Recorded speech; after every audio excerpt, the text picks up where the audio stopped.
Anak Sule diduga jadi penyebab perceraian, Natalie Holzer ingin bertemu Putri Delina. Banyak yang menduga penyebab keretakan rumah tangga antara Sule dan Natalie Holzer disebabkan oleh Putri Delina. Saat gosip perceraian Sule disebabkan oleh Putri Delina berembus kencang, hal tersebut dibantah oleh Natalie Holzer. Natalie Holzer ingin sekali menemui anak sambungnya itu, namun belum kesampaian. "Mau dong, bertemu Putri Delina, semuanya harus baik," kata Natalie Holzer di kawasan Cipinang, Jakarta Timur, Senin, tanggal 25 Juli tahun 2022. Disinggung apakah Natalie Holzer berniat menemui Putri Delina di rumah Sule, ia belum bisa berkomentar. "Nggak deh aku, kalau ke rumah," ujar Natalie Holzer. Lebih lanjut, ibu satu anak ini menjelaskan bahwa komunikasinya dengan Sule dan anak-anaknya baik-baik saja. "Lancar, komunikasi sama ayahnya lancar. Aku udah ikhlas pasrah, makasih," lanjutnya.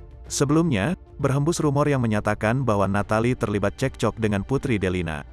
Dengan begitu banyak yang menduga Putri Delina menjadi sebab utama Natalie menggugat cerai Sule. Lebih lanjut, Natalie Holzer menggugat cerai suaminya, Sule ke Pengadilan Agama Cikarang pada tanggal 3 Juli tahun 2022.